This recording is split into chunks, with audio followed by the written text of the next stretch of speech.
Well, good afternoon, everybody. Welcome to the Thinking Highways Positive Thinking webcast or webinar number 2. And we're broadcasting from Apopka in Orlando today because Kevin and H3B have had some internet problems. So let me first of all introduce the panelists to you. This is Bob McQueen here, but I kind of figured out most people understand my Scottish accent by now and know who I am. First up is going to be Rick Schumann from INRIX. Say hello, Rick. Hello, Bob. And then we have Melanie and Crotty and Shauna from the Metropolitan Transportation Commission in the Bay Area, San Francisco. And I know, Melanie, did you assemble your entire team over there? We have also with me Janet Banner. Wonderful. So we have the subject matter experts in the room. Excellent. I think you've got more concentration of traveler information expertise there than anywhere on the planet right now. That's good. We agree. Absolutely. And then we have Paul Hutton, who's deep in the, the Essex or the Sussex countryside? Essex countryside. So hello, near London calling everybody. Good evening from London. All right, man, you sound like the World Service. Good stuff. Okay, so this is about traveler information, and we're going to talk a little bit about how we're doing in traveler information. Are we getting the return on investment? Are we making behavior changes? Are we just checking off the boxes? And without further ado, I'm going to hand over to Rick, and he's got a couple of slides and probably a few things to say. Over to you, Rick. Okay, thanks, Bob. Basically, I have just a handful of slides here. There was a set of questions that Kevin and Bob and the team have put together, provocative questions, and I could spend hours myself talking about all of them. I thought the easiest thing to do would just be to put a few slides, kind of put some context around the, at least my perspective on the issues. And Bob, can you control these? Yes, I believe I can. Yeah. Yes, you just jump to slide 2. Okay. Let me. Hang on a second. There we go. Okay.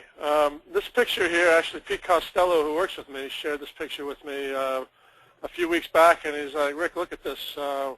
What's wrong with this picture?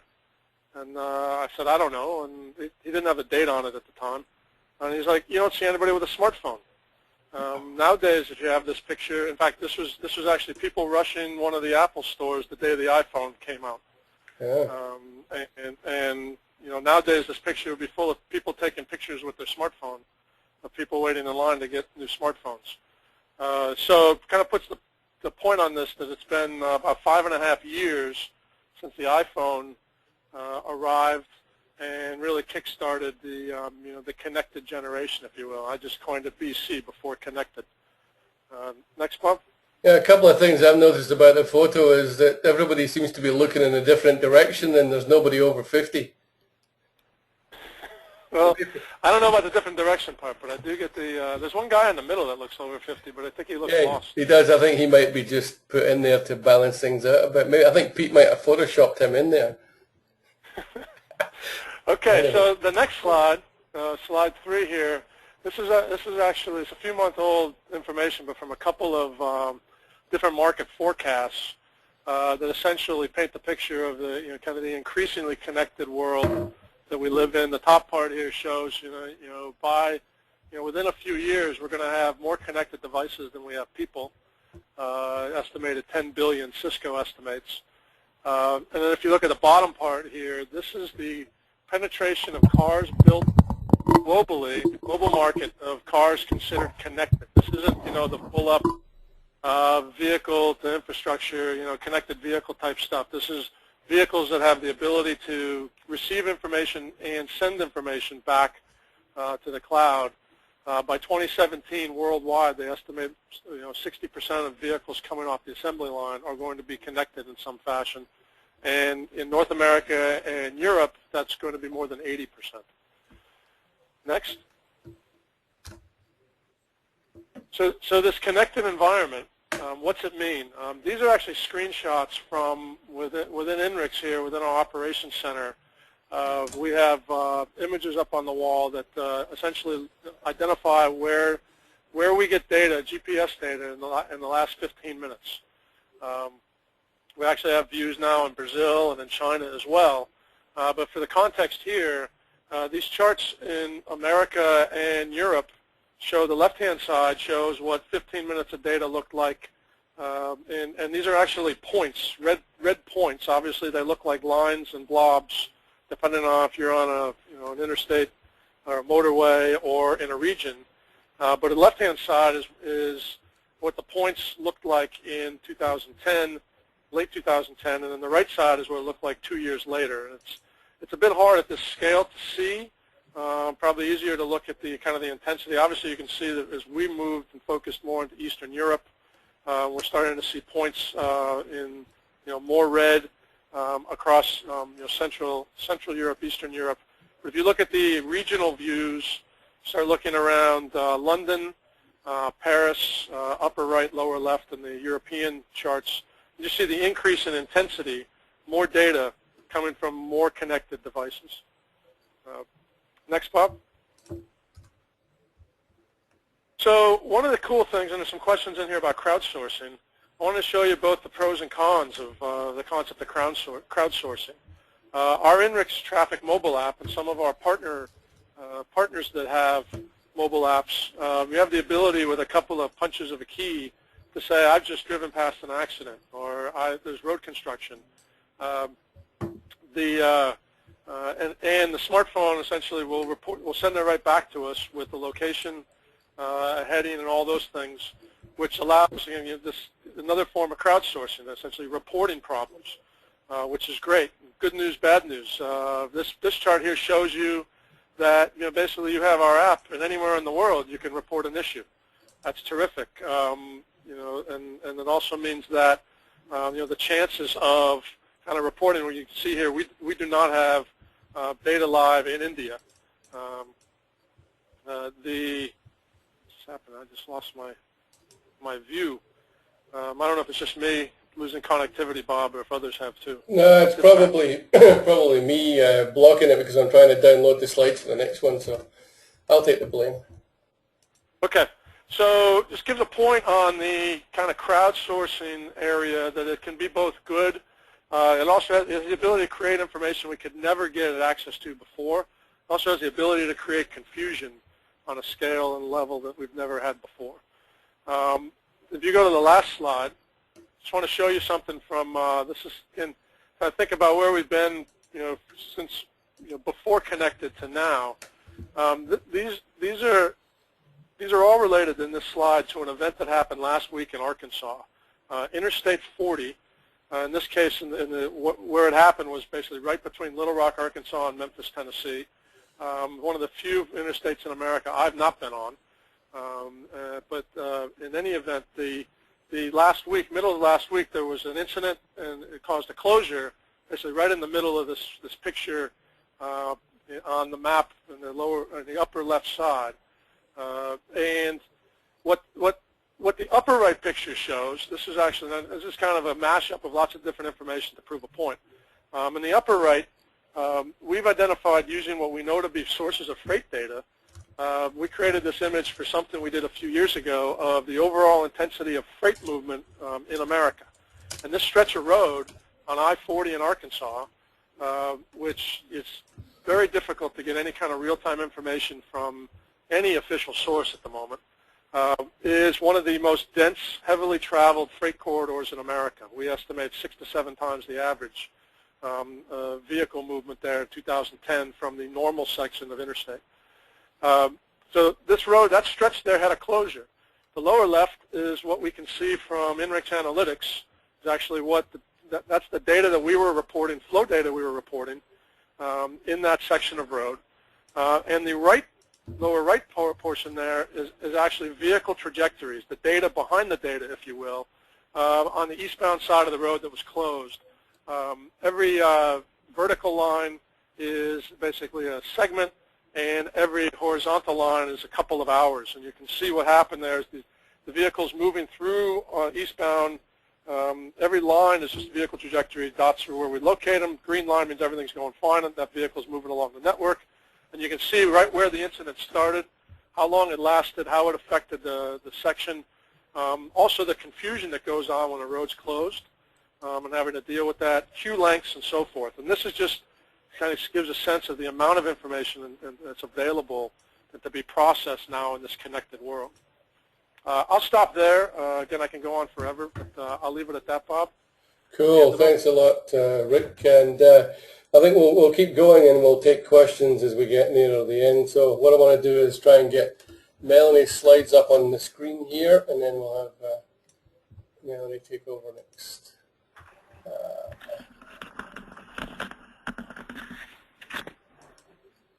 Okay. Okay, so it looks like it's up. All good. Should I just go ahead and get started, Bob? Yeah, go for it, Melanie. Thank you. Okay, well, I think that we didn't actually expect for Rick to go first, but I think that having Rick go first actually provides me an interesting framework to kind of spring off a couple of the comments that I wanted to make. So I think that'll work out really well. Wonderful. So what I'm talking about this morning is the Bay Area's 511 Travel Information Program. And as you can see from this first slide, that we've actually been operating 511 here in the San Francisco region for 10 years. And in fact, in December, we had a birthday party and we celebrated the 10th birthday of our 511 program. And with every major milestone, birthday milestone, comes sometimes there's an introspection or thinking about what it all means. And so since we were 10 years old, that did cause some head scratching on our part about where we want to take the program to go. And so I will be talking about that as part of the presentation. But first I wanted to briefly describe a little bit about what our program is. So if you could go to the next slide, Bob. Will do. There we go.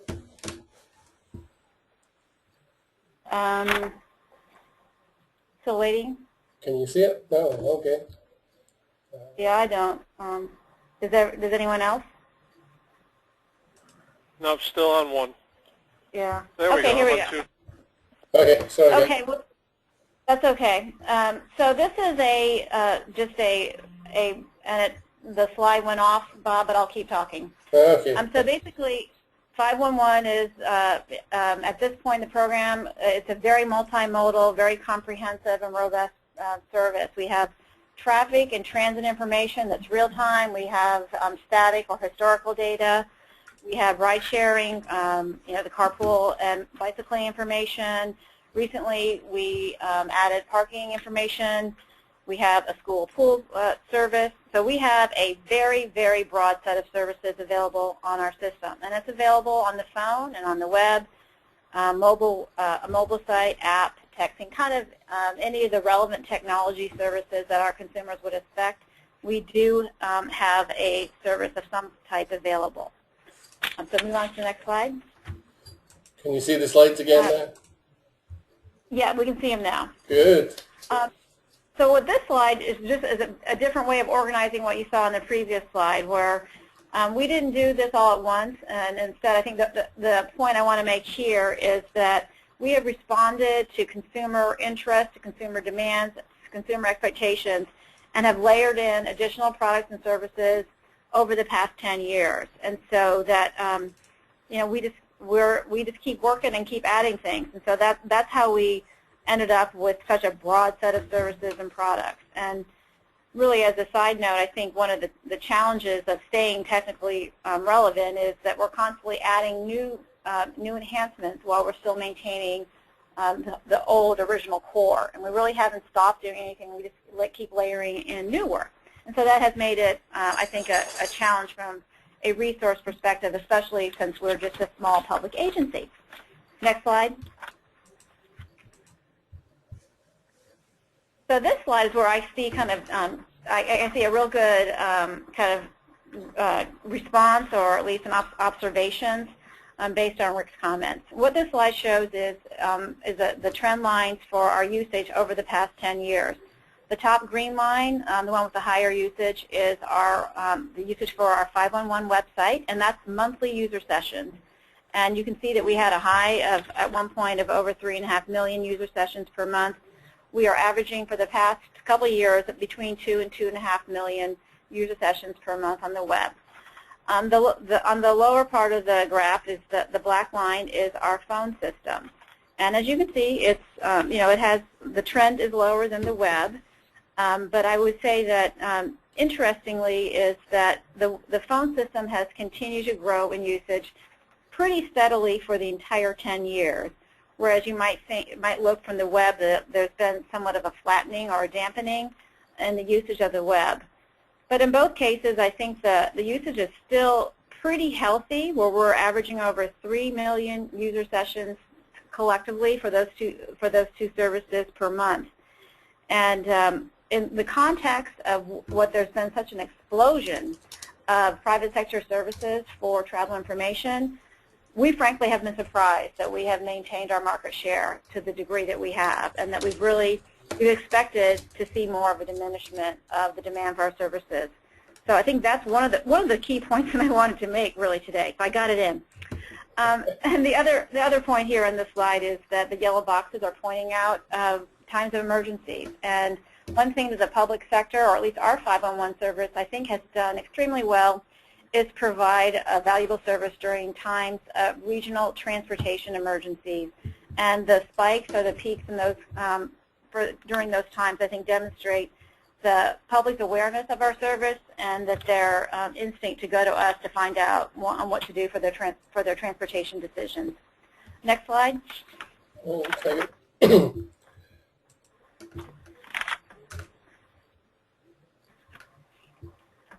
Next slide, Bob. All right, Melanie, no problems here. Okay, I just want to make sure you heard me. Well, I'll just keep talking. I'm How's good that? at that one time. Can you see it now? So here's where we are in the year 2013. We are still quite busy on a number of different fronts, but I would say, and that's what the list here is, but to summarize it, I think I can say, number one, we're still striving to stay technically relevant to our users, to our consumers. There is still a high demand for our service, so we need to provide a service in the format and the platform that they would like to use it. But at the same time, we don't believe that we can compete with the private sector, nor do we want to try. And so that we are really aggressively pursuing an open data policy, which I think is just kind of the more recent term for. We want to have, we really are interested in public-private partnership. Can you go back a slide, Bob? How's that? That's good, yeah. Oh, hang on, sorry. That's okay. They're kind of making the same point. We're in the final phases of developing some APIs that we can hopefully then provide for the private sector to use our data. And this is a really key strategy for our long-term view of the program. That we're in the backyard of Silicon Valley. We have Google, we have Facebook, we have Twitter. All of them are here, and our stated goal is to forge a better partnership with them, to get them to use our data, and for us to really kind of understand what the public sector role should be in the long term. And then I think, lastly, to continue to target our investments to key tools for our consumers in the long term. Okay. Now we can go to the last slide. All right, there you go. And so this is the last one, and really what how I wanted to do, this is framing the questions that we have asked of our program and that we are endeavoring to answer in the coming years. And it really is the type of midlife crisis questions that you often have at major birthdays. Is our usage good enough? We think it's fantastic, but really it doesn't merit the investment we're putting into the program. How will travel information look in 5 and 10 years, and what should the public sector's role be in providing that? And lastly, as a public agency, the reason why we got into travel information as a service to the public in the first place was that we felt it was important for mobility and for mobility management purposes. And that certainly fits into the mission of our agency. So in the long term, how does travel information play into our responsibility for delivering mobility to the traveling public? And at that, I will conclude my comments. Didn't you have another slide that got your contact details on it or something like that? There we go. Yeah. But I don't need to say that. Okay. Thanks a lot, Melanie. I think we've got Santander on the line from Cubic as well, but what I'd like to do, Paul, if you're ready to go, we'll move to you and then go to Santander. Yeah, okay. I think, good evening everyone again. I think Rick was very sensible to go back in history. So before I get on to the points as to where we are now and where we're going, I thought I'd make a few observations as far as history is concerned. Certainly this might give you a perspective. It might be very similar to what happened in North America. It might be different, but this is a British perspective. I got into traffic in 2000 and it was all observed sources. Any data we got from sensors was rekeyed in a kind of swivel chair from one screen to another, but we got very little sensor data, and most of the information came from people making phone calls and asking police or other sources what was going on. Occasionally we looked at some cameras, and since 2000, of course, that's when we've had GPS-based FVD and then CFVD, etc. But at the same time, we had a big change in government policy, not just here in Great Britain, but I know other places around the world. When I joined the traffic industry from a radio journalism background, there was an assumption that there were value-added service providers who would buy information, then add value to it, and then sell it for much more. So the Highways Agency here in Britain was talking about £250,000, so what, that's about $400,000 for my company to have access to its camera images, not sensor data, just camera images. And of course, the value in, a lot of things happened. Firstly, not just the company I was working for, but lots of other companies turned around and said to the government that they weren't going to pay that money. The industry at the same time then discovered that its estimations for the value of the data was much, much lower than they'd expected.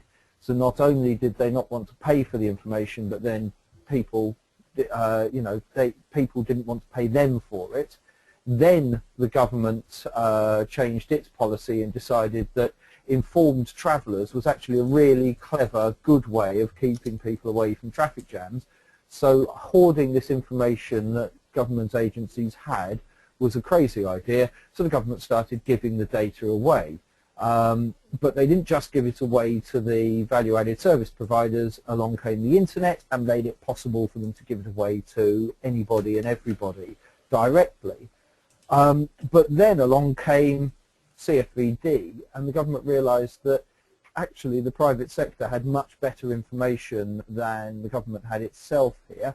And so to supplement its own data, the government became a big customer of the private firm's data, which was a complete 180 turnaround from the initial public sector selling data to private companies. It went the other way around.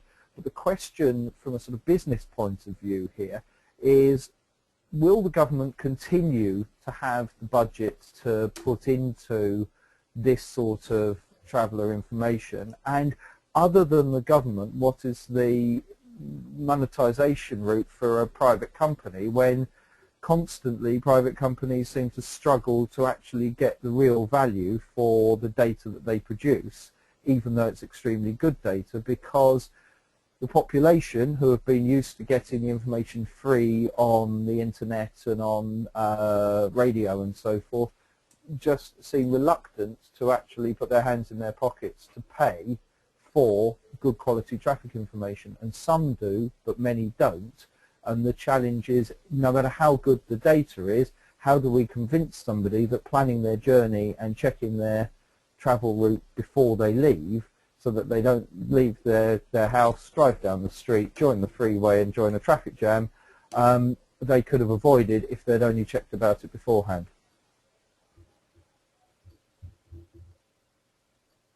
And that's kind of where I've got to on my point at the moment, in case Bob's fallen asleep. No, Bob's fully awake here, engaged, enthusiastic. Yeah, absolutely. Now, I just wanted to find out if Santander is on the call. guess he didn't manage to get through the sound system. So my understanding is that Armand is posing as Rick Schumann on a line here too. Is that right? Can't hear him either. Unfortunately for you. Oh, right, he's there. Look at that. Can you hear me? Yeah, it sounds There like I a am. voice from the top of the mountain there, man. So why don't we hand over to you? Let's see if I can get your slides up. There we go. Armand Ciccarelli. Go for it. Introduce yourself and make your spiel. Hi, I'm Armand Ciccarelli. I'm with Appian Strategic Advisors. Bob, do I have control over this, or do I have to say go on? No, just tell me when you want to change the slides. I'll change them from here. Okay. I apologize. I missed the beginning of the presentations. I missed Rick's and most of Melanie's presentations. So if I step all over something I've already said, please smack me around. Well, I'm interested to hear what you say because Paul's just said nobody's prepared to pay for traveler information, so this will be interesting. Well, and I'm not saying that they'll. Well, we'll talk about it. I'll get into that in a second. So what I'm going to talk about is commercialization of travel information systems, but I'm not talking about necessarily monetization of data or of the video itself. I'm talking about the commercialization of things associated with it, whether they be signage or whether they be advertising or things along those lines. And even so, based on the experience that's been seen so far, both in the past as well as more recently, not necessarily as easy as it sounds. So I'd like to talk a little bit about that. There's a lot of opinions about this. So can you just go to the next slide there, Bob? Yep. So like I said, I'm primarily focusing on public sector travel information systems. And as I said, the thing I'm going to start out by saying is we're not, as part of my discussion here, I'm not talking about the monetization of the data or the resale of data and or video. I'm purely talking about, for example, the provision of advertising, of concierge services, of consumer-based information based on location-based services, perhaps, on the systems, whether they be mobile apps in particular, as those become more prevalent, websites, and to a lesser extent IVR systems, because people's willingness to deal with delays for advertising or things such as that on IVR systems in particular is pretty low. Primarily so there is some money there potentially, but the things that I'm really, the places where the money is really potentially available is primarily through signage, through the sponsorship of programs, whether it be on sponsorship placards associated with 511 signs, and other resources, such as sponsorship naming programs, naming rights programs that some states are now exploring.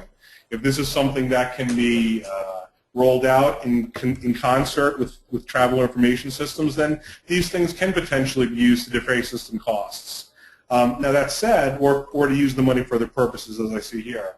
Now that said, it's not necessarily something that every agency, state or otherwise wants to do, as MTC is not a state agency. They've got their system, and there are other agencies just like them that aren't travel information systems run by states, for example. So there's a lot of things to discuss and a lot of different ways to make revenue potentially. However, there's a number of things that have to happen for this even to be something that can be considered. Can you go to the next slide, Bob? Sure. So there's a number of activities that have to be considered before you even can get anywhere near the idea of turning travel information systems or turning advertising or naming rights associated with them onto into revenue. So the first thing is making decisions about what will be offered for revenue generation. Is there naming of a safety service patrol, for example? That could potentially be associated with the 511 program or the travel information program if it's not necessarily called a 511 program where you are. In my experience, it's not necessarily an easy decision to come to as far as what will be the things that are offered. Some folks at an agency may think some things are appropriate and others are not. So there's a discussion that has to be held there. And then the biggest thing, and I won't go through all of this because we have a limited time. I can answer questions though afterwards, or get email. If anybody who's interested can send me an email. It's all about process. It's all about making sure that both the folks at the agency and if there's a private sector partner, for example, whether it be a public-private partnership or whether it be a system that's being provided as a service, there needs to really be a good set of well-defined processes based on developed plans and policies that will really set how the system will work. Not just the technical system, but how the revenue generation system will work. What's the system's design going to be based on for revenue generation? How are we going to implement it? How will pricing be decided upon? Who's going to carry out sales? And then, as importantly, once you've sold things, how do you deploy them? What kind of back office infrastructure and what kind of back office things, for example, accounting policies, are necessary to support the revenue generation. And as part of that, there's a lot of coordination that may need to occur, not just within an agency, but within its partners, excuse me. And so those are all things that really need to be considered very strongly and really need to be addressed long before you get to a stage where you're trying to generate revenue by offering sponsorships, for example. Bob, can you go to the next slide? Sure. And so this really boils down to a few realities. What's the bottom line here? For example, like I said, I'm not talking about making any kind of revenue from the sale of data or video, but through sponsorships, there is potentially revenue available. However, in order to get there, there's there's a lot more than this, but a few high-level points to make are, understanding what the resources are, having clarity about who's going to be responsible for what. So, for example, if there's engineering work to be done, if there's production of signage, if there's deployment of signage, if there's maintenance of the right-of-way, who are the people who have to deal with these things? There's a litany of processes and of tasks that need to be considered before these things can be rolled out. And as part of that, that will definitely affect the revenue available, depending on who it's flowing to for what purpose. As part of that, what kind of conflicts or competition exists with other offerings? Do you have other agency programs that are trying to raise revenue in one way or another, potentially through sponsorships? And if you do, is what you're doing potentially going to be conflicting with them in one way or another? And then the thing to consider here, and this is, I think, very important, is not every system is equal from a revenue generation standpoint. The market will bear what the market will bear. And you need to have somebody involved in the process who really knows what they're talking about from a pricing perspective so that they can get, the best price possible, but at the same time, grounding it in reality of what the market will pay for example, in this case, sponsorship opportunities. And then the last thing, the whole reason to do this is potentially to help pay for some of the costs of these systems. But the thing to keep in mind is if you've got a public system, you don't want any of these activities to get in the way of actually running that system or having them take over the importance, supplant the importance of the system itself by generating revenue. And always you need to, as a bottom line, keep that in mind that, making the revenue is nice, but the system itself is what's really important. So that's all I have to say, Bob. So there is revenue.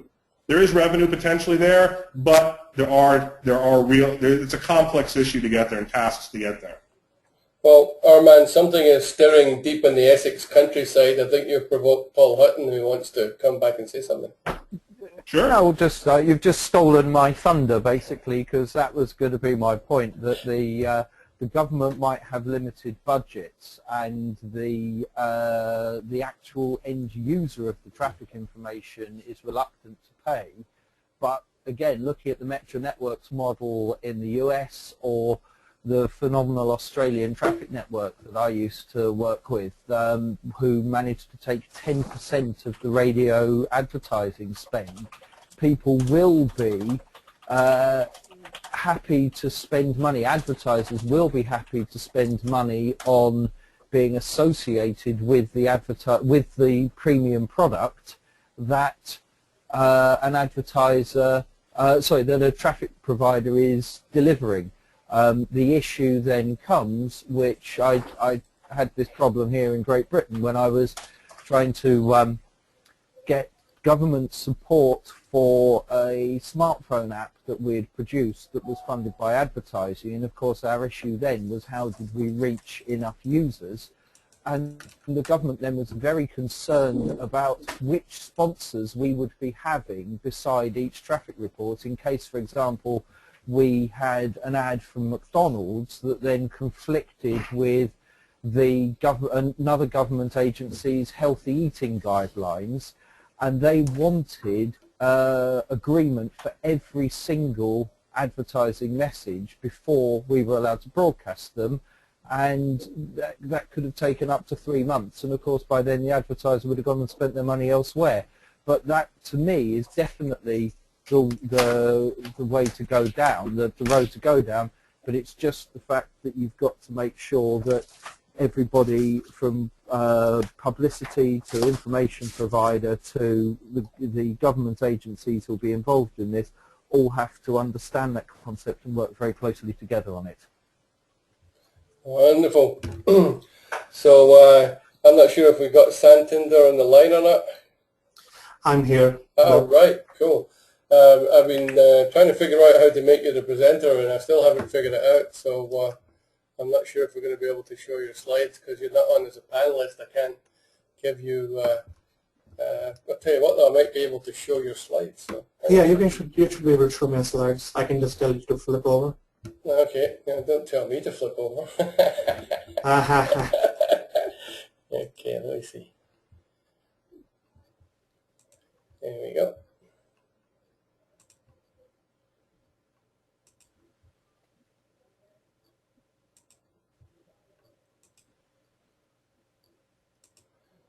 Okay, can you see your slide? Yep. There we go.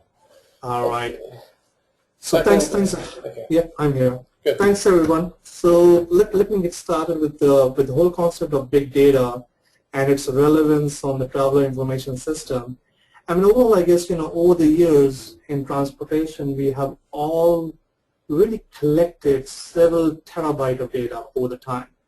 And over the time, I think that we have done reasonably well on collecting and storing, but I think that the big data concept is very critical for us to take the next step or next leap into the whole traveler information system. It's all about, how we're going to overlay multimodal data, how we're going to share it, how we're going to visualize it. So really going to the slide 24, Bob.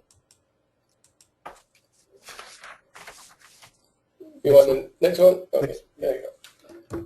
So overall, I guess, the key element is that we have so much of data.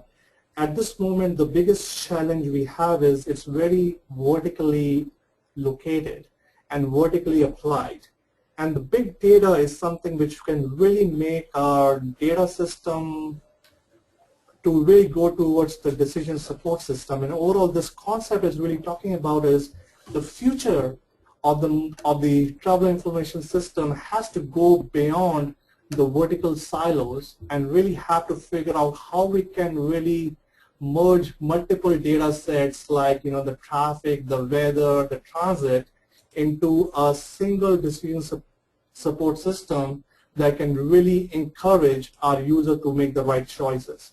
So it's again overall conceptual framework, the future of the traveler information system, and big data will play a big role in terms of merging this data together, analyzing them, creating models. So really, where we really stand, next slide please. Where we really stand on that is it's a big shift from how, Bob, next slide. There you go, sorry. Conceptually, it's a big shift over, wow, it's all different thing. Okay, it's a big shift over how we have been really doing traveler information system in the past. It's basically the concept is, we have to make it multimodal. And the only way to really overlay one data over the next one is the big data concept.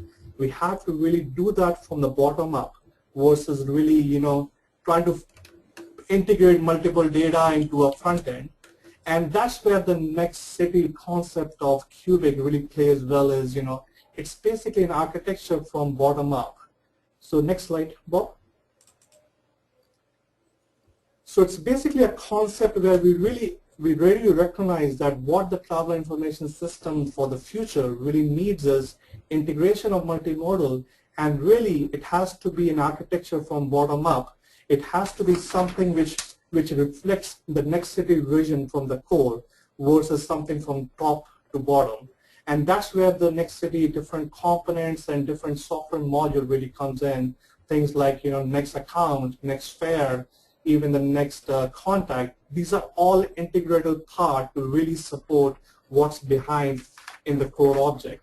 So in a gist, the big data is critical for the future of the next city as well as the vision of the travel information system. Now the other part question becomes is, does the more and better data lead to a better information? Answer is yes and no. I mean, honestly, the yes is more towards is it does pass the acid or litmus test on garbage in and garbage out. So that's a good thing. At least we're not putting the garbage in. So in that case, we are much more we are a step ahead in the game. But the other part becomes is no, because we have to convert the good data into information. And that's a critical element that we have to take the next step on is, identifying what's the benefit of an individual data set is critical. And I think so that's a big leap in case of at least North America. We have to really take is to convert the data into a meaningful information that can ultimately make the travel choices easier. So I'm just jumping to the next one in terms of the roles of the public and private sector. And I mean, thanks Melanie and all the speakers. I think so you all covered pretty well on that. But the point I'm going to make on that is, from a value chain perspective, not yet, Bob. From the value chain perspective, what the critical part is, the way it's seen is there is a data collection component, there is a second component which is more toward data processing, and the third component is more towards analysis and presentation. I think so over the years, as Melanie also pointed out, is that we have taken the next step of privatization of specific element of value chain like data collection. Over the last few years, I think so we have seen a number of DOTs and MPOs have been really moving away from maintaining those hardware on the fields themselves and really leveraging what the private companies such as INRIX really brings to the bed is, they give you the data and you use that data. The part which I think so we're still trying to figure out is in terms of processing to some extent as well as visualization of it, which is more toward dissemination channel. Right now, I think so there are a few things on the RevGen that Armand really mentioned. Again, I'm going to talk a little bit about that as well. But I think so we need to do more opportunities on those areas to really make it commercialized, because at this moment there are limited opportunities attached to it that we really have to figure out. Then next slide. Now question, I think so again, saw Melanie's slides, those were great slides. So overall in terms of, travel information really available and it's really seriously being used, I mean, answer to my experience on that is yes. I mean, overall, there are 5 key elements that I would stress on. First of all, our travel information system is really offering our users a confidence on the trip and what the trip they are trying to take. And based upon surveys by MTC, we have seen 27% of the survey group really felt they were more confident to take a trip. The second being is providing them realistic expectation on how long the trip will take, and that indeed is a big change that we have brought in because of travel information system. Third being the mode shift, and everyone has talked about is are we really doing a mode shift using travel information system? Based upon survey, at least there is evidence that there were 4% of the users who did take transit as opposed to car because of travel information system. The fourth one being is delayed trip, and that's one of the critical goals of the travel information system as well, so we can really split the population traveling so we can have a better utilization of infrastructure, and we did make a difference there. And the last one being is a change route. Overall, there are evidence that there has been change route that people have done because of the travel information system. So next slide, please. So in summarize, I mean, again, this is a snapshot of one of the MTC survey MTC did, and the numbers in the previous slide was really reflective of what was seen here. So in a just sense, yes, we are making a difference. We are making a difference, but again, we still have to measure it more and more frequently. But nevertheless, travel information system is making its goal to meet. The next part about is, the system performance management. It has been an ongoing debate about, with travel information system, are we really measuring the goals we are meeting? And answer to these surveys, as you're seeing, yes, we are. But nevertheless, I think so over the years, there has been experiences of operational SLAs not being met, and that has drove a lot of MPOs and organizations such as MTC to really focus on operational SLAs as a core focus. But I think so it's done better, and again, what I'm saying here or trying to say here is that we have to really jump and take the next leap and doing the real measurement of the program against the goals of the program, such as the 5 points I made during the transition into, are the people really changing their mode? Are there really people being confident? Are the people really changing the route? Are they really changing the travel time? Honestly, those are the real measurement that we have to do more and more. Along with that, end of the day, we have to also figure out is how satisfied our travelers are. So I would say it has to be a next leap that we have to take on that. The other point on the list Bob had is in terms of is the travel information system really a transportation system user manuals? I would say I kind of disagree to that concept. I don't think so. It's a user manuals. Actually, as a matter of fact, if it's a simple user manual, someone will look at one time and learn the whole thing and only look at it once they need it. So there is a big dramatic difference between that concept and the travel information system in terms of frequency of use. The content is much more streamlined than it was in the past, and again, that also differentiated with the system user manual. Overall, I think so where we're really heading is, our travel information system needs to be more like a guardian angel or a travel angel that really follows us, makes correction to our itineraries, and provides for the choices. And that's where the vision of Next City really plays at. Whoa. Well, Santinder, you and I need to get some buns and fight each other on this one. But what I was meaning by user manual is that if you go out and buy a $100 EVR these days, you'd be appalled if it didn't come with a manual, and yet we have these multi-billion-dollar transportation systems. And I was meaning a manual in terms of some information to help you to get the best use, to get the best experience from using the product. So your thought was more towards how we're going to transition our travel information system more towards from data system to more of a decision support system. Exactly. Which I totally on the same page, and that's where actually the Next City really plays well is, we need to really take that big leap because that's what a traveler wants. Traveler is not looking for data. Tell me, what is an accident? They're looking for is I want to travel from point A to point B. How can I go there? That's what they know, what they need end of the day.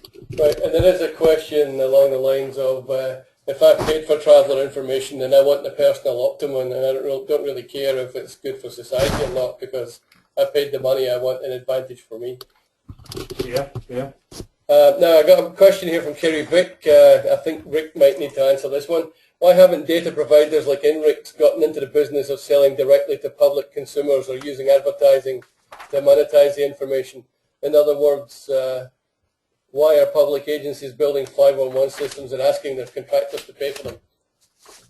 Yeah. That might be a Melanie and a Rick question.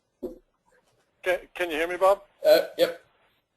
Okay, so there's two parts to that question. Why are people building 511 systems? That's a government decision to decide to do those things and realize that the world's moving very fast. decisions that might have been made, as Melanie knows, 15, 20 years ago in a pre-connected world, can quickly look very different as you look at the world today. One of the things we learned when I was on staff at ITS America, late 90s, several of you, Melanie, Bob, were involved in a business plan process we did with Travel Information Systems business plans. And one of the summary outputs of that, which I think is still true today, even though we're in a much different place, is that essentially agencies have to decide their policy views on how traveler information fits into their overall picture in their region or their country, and then the private sector adjusts to that. There are reasons to do traveler information. I would argue that the more complicated the network is, Bob, to your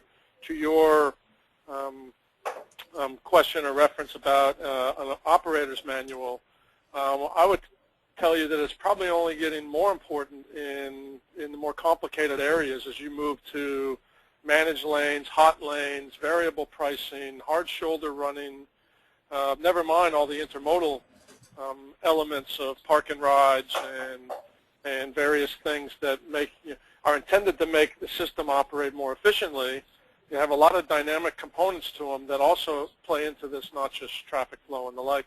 But there are places where those, figuring out what the service is, whether it's branded 511 and it looks a lot different than a phone and a website are today or what have you, but fundamentally government decides and private sector adjusts. Now, the other part of this is, I think Satinder, pointed out, there are very few services. The notion that the information that is provided, or the dynamic information that we considered, that we've considered in the past 20 years, traveler information, that it on its own supports, it can be advertising supported, sponsorship supported. You have to have kind of a perfect storm of situation to make that work. And I would argue that that's usually only in a region or a state or a country, and a lot of times that can't be expanded. It's hard, the world's, for the last, I think ever since I got involved in ITS in 1991, people have been trying to get somebody else to put advertising dollars to make, to subsidize our systems, and in almost all cases it hasn't worked. And so how you get this information, but there are people that make it work by combining our information with other things they do. And I think that's an entirely appropriate direction to continue to be heading. But I think somebody else said, nobody wants to pay for this stuff. Let's be honest. An agency doesn't want to license data. An individual, we're individuals. We don't like to pay for things. Google figured out how to do things where other people pay, but the service looks and feels free. There are all kinds of ways that people figure these things out, but fundamentally you have to combine things that aren't usually entirely in our industry's control to even have a chance of making that happen. Yeah, I'm all for free stuff. Being Scottish, I have deep pockets and short arms, so yeah, I'm with Paul on that one. But I think adding to what Rick you said is, and again, I think Armand also shared the revenue generation aspect of it. You're absolutely right. There has been a number of regions throughout U.S. where we have tried doing revenue generation. And based on my experience, where it really boils down to is from revenue generation from advertisement and branding effort, really boils down to is roadside signs. Everything else besides roadside signs has been so far not seen as really generating much revenue. We have seen advertisements on the website which only fetches a couple of $100 a month, and it's not really worth for us to really do that. So there is at least, the roadside sign. Nevertheless, it's a new market that is really getting into play. We still have to see success of it. But I think the other part, Rick, you mentioned is that the one thing I do see can happen is really combining things or combining programs. Like, for example, for the real vision of travel information system, if you can really combine programs like parking and tolling and transit ticket purchases then you certainly see your travel information system will have a financial background to really make that big leap of, making it subsidized or making it free. The other part you can think about is, there is a lot of concept going on regarding freemium model. You're absolutely right. We have spoiled our patrons and riders that we don't ask them any money for anything. But at least from a freemium model perspective, where they pay for basics and they don't pay for basics, but they pay for a better service. So I think that there are ideas and there are elements that can be looked at by the virtue of those 2-3 points. Okay, I got another question from Bill Hang, or Hangi, sorry if I mispronounced your name, Bill. Are systems available now that can accurately measure travel time on arterial surface streets in smaller cities, say 50 to 200,000 population? They followed up saying accurate meaning within a few seconds and say 5 miles. Anybody want to answer that? I suppose I'm the one that should answer that. The relative answer on that is it depends. I know that's not a good answer. It depends on how accurate, how fast, and it's also a moving target. So there are places in America or the world that it satisfies. You can satisfy that today, and other places you can't. The direction is quickly moving, though, that to yes in that situation. Yep, cool. I'm presuming that other than INRIX, we could also have Bluetooth, yeah? Sure, there's lots of ways to do it. And yeah. Again, the thing about moving away from kind of the crowdsourced stuff is you have the same sets of issues. Right. That number plate readers, Bluetooth, toll tags. You have fixed infrastructure, granularity issues. Obviously, arterials, point sensor data is harder to translate into travel time. So no doubt it's a challenge. If there are specific corridors that you want to monitor, you may look towards your own infrastructure. If you're looking region-wide, though, that usually doesn't scale in a manageable price. I think that's where connected stuff. What you may fall into is, I think it was Clayton Christensen, called disruptive innovation. Mm-hmm. One day the technology isn't good enough to meet what you perceive as your requirements, and it continues to improve, and all of a sudden it does, and when it does, everything changes. And you have to find the technologies that directionally are in that ascent, if you will. Okay, then I got one more question from Bob Roush. I think this one's targeted at Melanie. The web access statistics from MTC I assume are based on unique IP addresses being accessed. What about repeat? We often find that relatively few contributed a large count of site accesses. Any comments, Melanie? Could you repeat that? You're a little hard to understand. Sorry. Yeah, it's not the first time I've heard that. Okay, here we go. the web access. I heard about. I'm trying to speak slowly now. Okay, thank you. You have a disadvantage in that you can't read my lips. The web access statistics that you produced, Bob is assuming that these are based on unique IP addresses accessing the system. What about repeat? They often found a relatively few people contributed to a large count of site accesses.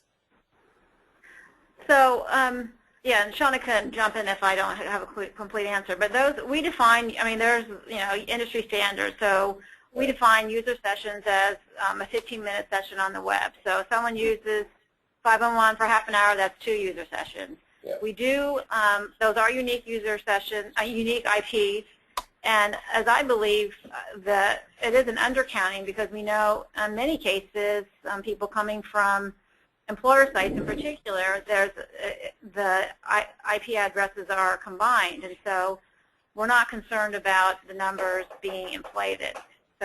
So we have a pretty good confidence in the statistics that we have. So Shauna, did you want to add anything? Like correction, it's a gap.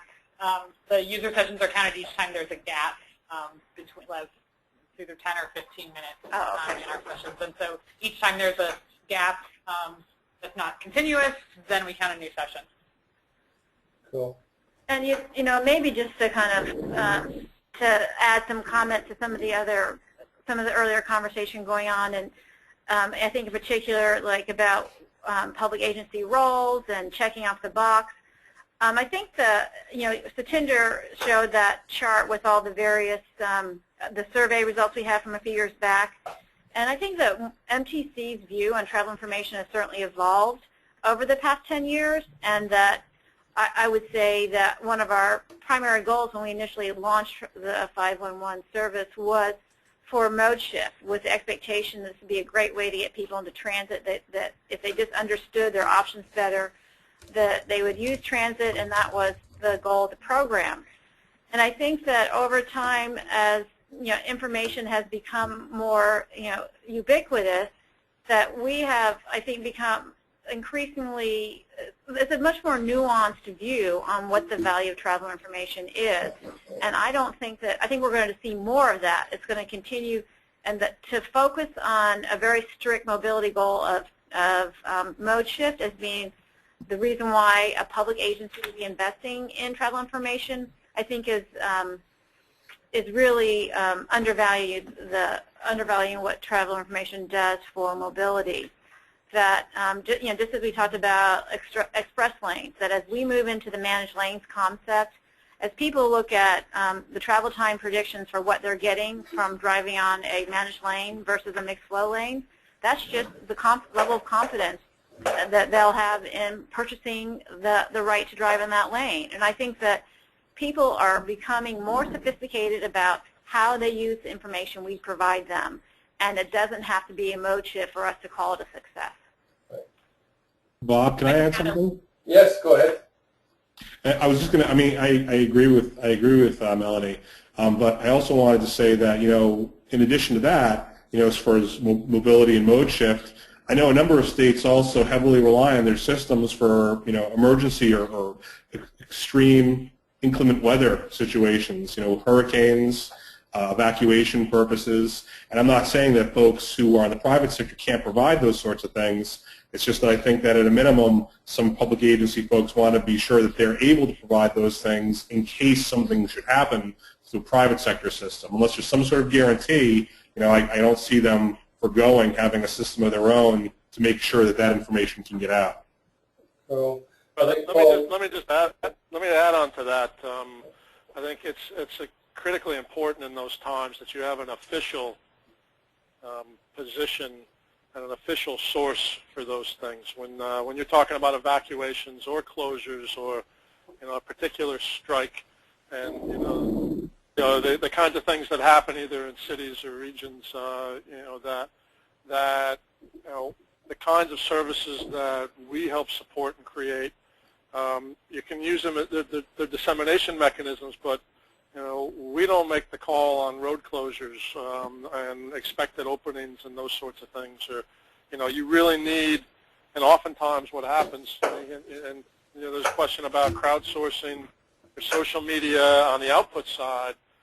Having official sources of information, whether it's a feed from an agency or a tweet from an agency, you immediately you'll see it repurposed, particularly in times when it's important and relevant, find its way into all the different types of services. So, and I think to Melanie's point, it's almost impossible to describe the value these systems have in those situations, because to use the term, it's a black swan. You can't really before it happens, you can't say, well, when this unique scenario that's never happened before happens, and this is how the value we provided beforehand. You can't judge it, and oftentimes after the response, you're so crazy in the middle of it, you didn't have the ability to gather the information along the way to identify. You have some anecdotal information, some data information, but by and large, just being there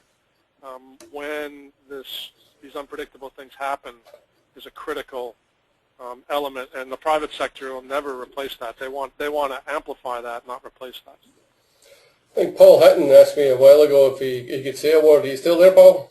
Yeah, I'm still here. I was just going to go back to the monetizing thing, because it struck me. I was in Barcelona in Spain earlier this week at the Mobile World Congress, and talking to people, one of the sort of buzzwords was mobile advertising and the opportunities that that can bring to a number of things. And I was just thinking that traveller information is perfect for a smartphone and mobile advertising, because you imagine you're driving LA to Vegas and you get into a jam somewhere near, and I'm going to pronounce this completely wrong, but Barstow, and you stop there because you're in a traffic jam, and then your phone knows where you are and it can send you 20 or 30 different coupons for you know, different food and shopping opportunities and things because you're close by. That could be the real breakthrough as far as monetizing traffic is concerned, in the same way that on the radio when his name escapes me, the guy from Metro all those years ago, Saperstein, David Saperstein, worked out that people would pay to have their ad next to the traffic information. He made a fortune out of that. Maybe that's what we're waiting for, is a Google of mobile advertising, a Google AdWords of mobile advertising to come along, and then at that point, then what better piece of information could your phone have than traveller information, whether it's traffic or whatever mode of transport. Have that, good quality, for free. Okay, you have to look at an ad as well, but it's probably something that you want because you know the demographic. That's going to be the way that our industry can monetize this without expecting government or user to pay. Yeah, but will Pepsi be prepared to pay to have a message that said, "This jam brought to you by Coca-Cola"? This is Satinder. I just want to add a point to that comment. I mean, not the Coca-Cola one, before one. Is overall, I think so, from a mobile advertisement, I think so we all know there could be some monetization that can come into play. But one critical thing we have to keep in mind is advertiser only pays for volume. And again, that what it boils down to is how many places we can have enough volume for an advertiser to be even interested in doing so. So my main point here is that I'm saying is the money can be generated, the question becomes is how much, and that's where the struggle is. There are a lot of regions and a lot of cities and counties where we have really implemented travel information system which doesn't have a daily volume on the users coming in, which basically becomes impossible to really monetizing that much. There are, of course, big regions and big counties where there is a potential, but nevertheless, my main point is it's a volume that brings the advertiser in. Yeah, cool. Good. Well, we're going to have to bring this fascinating event to a close, guys. We're about 10 minutes over our allotted time, but I think it's been absolutely fascinating, and I'm hoping that Kevin Horace is on the line here to do the closing statement on behalf of H3B Media. Hi, Bob. Can you hear me? Yes. Hi, Bob. It's actually Gareth rather than Kevin. I think Kevin is off. Is this the real Gareth? this is the real one rather than Kevin pretending to be me. Right, because this is a strange day, Gareth, because I've got 3 Rick Schumans in the line, and then the real Gareth. Well, one of me is definitely enough, more than enough. But yeah, thanks. If hopefully everyone can hear me, I've just wrapped this up with a few thank yous and some apologies and a bit of information, if I may. Thanks firstly to you, Bob, for running that all for us, and also at the very, very last moment having to control the whole GoToWebinar as well, because unfortunately we had a broadband failure at the offices. I've had to rush home to join in myself here. So thank you very much for running it, and thank you for doing more than you were expecting to have to do there. No problem. I think it showed at times when the slides kept flickering, and could you pass on to Lewis that maybe you should pay the bill? It's no doubt his fault. We're going to blame him anyway. Thank you also to all the panelists. All very interesting. Thank you for taking time to do this and for providing slides. Thanks for everyone that's out there listening to this and that has asked questions. Hopefully you found it useful and informative. Gareth, we had a peak of 85 people attending. We're at 65 right now. Okay, that's good. That's good. Hopefully, people have found it useful. We're making a recording of this. I say we're because Bob, you've had to take over this. Hopefully, you're getting a recording of this. Yeah, it's been recorded in Scottish or Gaelic. So hopefully, we will have a sound file which we will get up onto the Thinking Highways website in the next week or two. So if people are interested in listening to this again, it'll be available there. If people are interested in having a copy of the slides, then if they can contact me, my email details should be on the invitation, but if you haven't got that to hand, it's Gareth, Gareth, @h3bm.com. And just to finally wrap up, the next webcast will be on a Friday, Friday the 15th of March. The subject will be adaptive traffic signals. The times will be the same, so it's going to be 2 p.m. Eastern Standard Time, 7 p.m. GMT and 8 p.m. CET. We should have some more information about that, the areas to be covered and speakers hopefully in the next few days, and we'll get that out on email broadcast. If anyone... Yep. I'm going to interrupt you now. Just yes, no, yes, please. Before, which is purely to then, because we have lots of people listening on the line, to plug the other audio offering from H3B Media, yes, which is the Thinking Aloud podcast that is available at thinkingaloudpodcast.com. And I mentioned the Mobile World Congress. We've got 3 cracking podcasts from there, which I hope people who weren't able to make it to Barcelona can have a listen to. Go to thinkingaloudpodcast.com, click on previous, and you'll see the 3 of them. Wonderful. Okay, so, Gareth, if I could just add thanks to Santinder, Paul, yes, Melanie, Shauna, and Janet in San Francisco, the travel information think tank over there, Rick Schumann and Armand Ciccarelli. Thanks, guys, for making this such a valuable occasion for us all. Really appreciate it. yes, Thanks a thank lot, you very Bob. It was much. fun. Thank you, Bob. Thank you. Thanks, Well done, Bob. Managing in a Yeah, yeah, you saved us there, Good Bob. job. Thank you. Good job running the slides, Bob. Oh, thank you. Okay, thanks Thanks very much, everyone. Thanks, everyone. Thank you. Signing off. Bye. Bye. Bye.